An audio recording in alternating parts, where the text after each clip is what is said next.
Hey guys, welcome back to my channel, and at the end of every single month, we want to take a look at my portfolio just to see, how I'm doing, how I'm looking at things, and just to kind of look at some great metrics of seeing like how the portfolio is doing, the dividends being reinvested, seeing how I'm doing as I'm approaching my goal of having retirement money, and to see, a great place to kind of watch your entire portfolio. Hey guys, my name is Steve, and I run the Frugal Expat website where we try to help people to save more and invest better. Today we're taking a deep dive back into my portfolio, seeing what happened in September, and some good news is that September was pretty good for my portfolio, and I hope it was very good for your portfolio too. We're going to dive into my portfolio, and the place we're going to dive into is Snowball Analytics. Snowball Analytics is one of my favorite places to track my portfolio. It's a good place where I can add 1, 2, 3 different portfolios from different brokerage companies, and it's a great way where I can track and see how I'm doing. All right, let's dive in. Hey guys, this is my portfolio, and we are about 11,500 more than August, and it's sitting at about $307,000, 708. And that is amazing news. I mean, having a portfolio to kind of go up about $11,000 in 1 month is beating my income. I mean, this is amazing news. If I could do this every single month forever, I could just retire. But is that possible? Maybe not. It could be later on in life, but this is pretty good for the month of September. So if we take a look at this portfolio, now I'm going to let you guys know my portfolio. I'm not going to show any analytics on the growth of it because I changed my portfolio from Vanguard over to Fidelity so I could try out some options, and that really wasn't in Fidelity's play of cards. So right now we're trying to figure out what we're going to do for the rest of the portfolio. So what we're going to do is we're going to take a look at this. We're going to take a look at, good profit, see what my funds are, and see what the passive income is.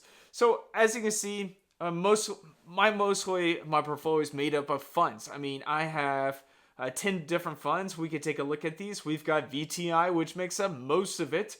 I mean, it's got about 227,000 or 228,000 right there. And it's pretty good. I mean, we got VGT, which is one of my other holdings, and I've talked about VGT a lot because I think it's a great ETF that you can buy and hold. I also have VXUS. It's my international fund. Now, I have talked about VYMI as a great international fund that I've thought about, but, I've held VXUS for a good 8, 9, 10 years, and so I just continue to hold on to that. QQQM is another great one. It's basically the cheaper version of QQQ, and it's got an expense ratio of 0.15%, which is about 5 basis points cheaper than QQQ. And then we have SEHD, which hasn't done much recently. And I'm kind of rethinking, what should I do with this ETF? All right, we'll figure that out for October. And then we have AVUV, which is great. And like I said, I have moved into Fidelity. And with Fidelity, right now it says I've got $2,771 in there, which is pretty crazy. Which I realized, so I sold off VGLT, which was my long-term treasury. It wasn't doing anything. It literally hasn't grown in like 2 years. And so I figured out, I really don't need money in treasuries right now. I could use that money to put into some growth or even some dividends. And so what I did was I sold it off. And also, when I transferred my account into Fidelity, I forgot to kind of put on the drip. So we have a little bit more cash there than I expected, which just means I can invest it into something I like. All right, so we got some SMH, and that's part of my M1 Finance ETF. And then I did have a account with Fidelity already, which has got VZROX. And then that money market fund really doesn't have any money. It's got 0 shares. So like I said, I transferred all my money out of Vanguard. Well, I've got my Roth IRA still sitting in Vanguard, but I moved everything to Fidelity. And I may move that to Robinhood later on. Who knows? If I really want to try some of these options, instead of having option ETFs, I could try that out. But let's go on with the rest of my month. And so, I mean, it's been doing pretty good so far. So, I mean, we have even the top day gainers right now. It's like VTI, VGT, VXUS, which is great. We have AVUV not doing so well, and JP Morgan a little bit down. But that's okay. It's been doing some great.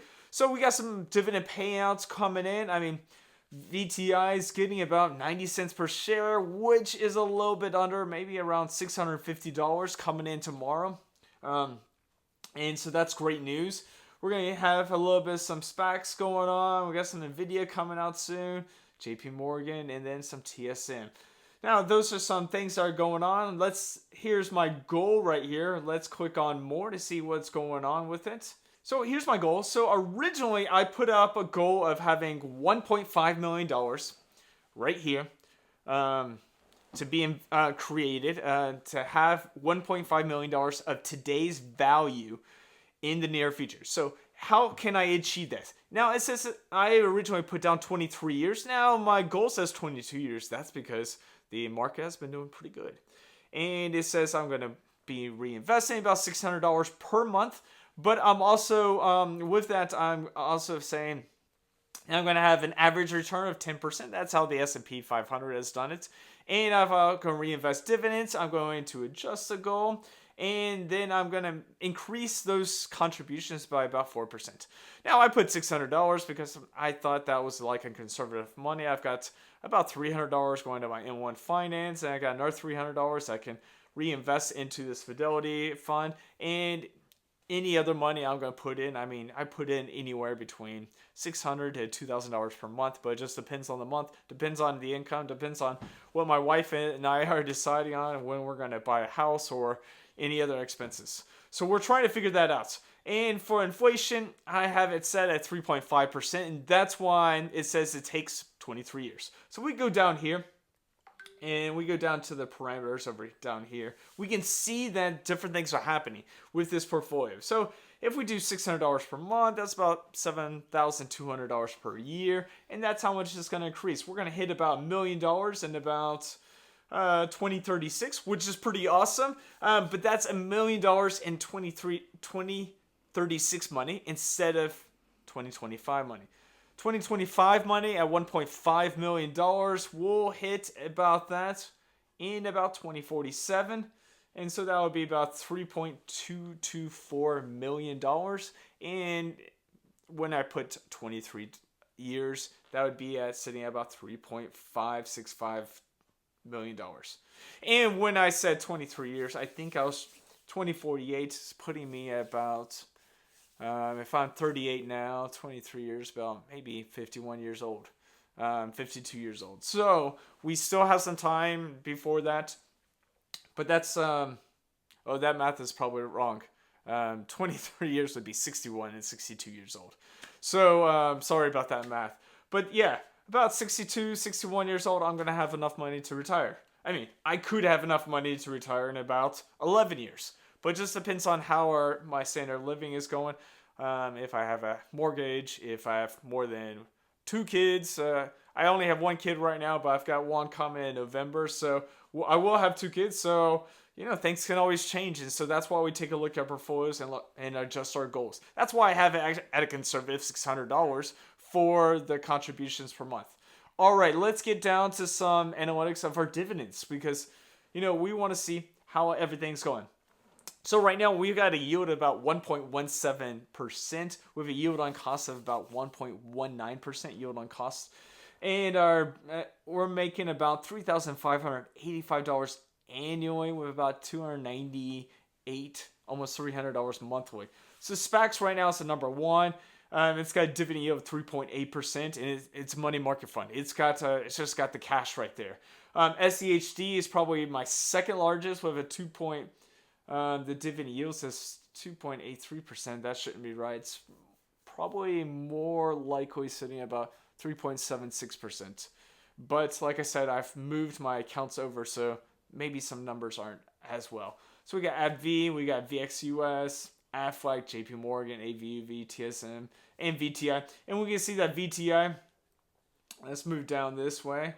Let's move this down. VTI is my largest holding, and it's also got the largest amounts of dividends being reinvested into this portfolio. VXUS is one of my largest. VGT is actually larger than VXUS, but VXUS has got more dividends. SEHG's got some good dividends. SPAC's got some good dividends, and so on. And so those are our dividends. Now, I am not really growing my dividends as some dividend investors are doing. My goal is having growth in my portfolio. And so I am increasing into VGT, QQQM, SMH, and some other great ETFs. And possibly in the near future, if I want to do some trading of some options, I'm going to have some more growth-oriented stocks that I like. I like Apple. I like Nvidia. I like Google. And so those could be some additional stocks added to my portfolio that are not ETFs. Now, if I wanted to trade some ETFs, a good one would be SPY, which tracks the S&P 500, or even QQQ and not QQQM. QQQ is more liquid than QQQM, so that is a reason why you could invest into that. But that's just a little bit there. And then we got, good dividends. I'm always talking about, should I trade MV? Well, that's a good question. That's things I should be thinking about and maybe looking at my portfolio. And we can see that the growth has been happening. We can see that when the dividends are being paid out. And most of my dividends should be paid out in September, but it's going to be paid out October 1st. And so we're going to get a lot of dividends coming in tomorrow. And that's with my VTI. All right. And we see that dividend growth is happening. We don't have kind of the parameters for 2024, 2023, but we can see that in about a year. All right, cool. So that's a little bit about my portfolio. That's a little bit about what's going on. Like I probably have said just recently that in November I am expecting to be not just a father of one kid, but a father of two kids. So that's some exciting news. And it makes me excited because I can start to set up some portfolios for my daughter and then for my son. So that's great news for my family, and that's some things that are going on. In November, at the end of October, it's going to be a crazy month. We don't know what's going to happen with my portfolio. I mean, September is supposed to be a down month. October is potentially a down month. We have a government shutdown approaching, so who knows what's going to happen with that. We have the possibility of more tariffs. We have the possibility of maybe a possibility of a rate cut coming in the near future. We had a rate cut in September, which everything was already baked in. So, that was already putting in the portfolio. And if I decide to start looking at trading options, we could have some more ups and downs to my portfolio and seeing how that works out. And then I could have a good series about how to trade options. And that could be something you may be wanting to look at. All right, let me know in the comments. How has your portfolio did in September? Did it increase? Mine went up at $11,500, and that is only on a portfolio of about $300,000. So that is amazing news for my portfolio. I want to hear what your portfolio is doing. I want to hear what you're thinking about doing for October. Are there any other ETFs you're thinking about investing in? Well, and if you want, you can start using the same software I use. I use Snowball Analytics. Snowball Analytics is a great place where you guys can start to invest. You can start to track your portfolio, and I'll leave a link in my description and a link in my pinned comments. Try it out. See what you think. If you like it, keep it. If you don't, that's okay. All right. I'll see you guys in our next video.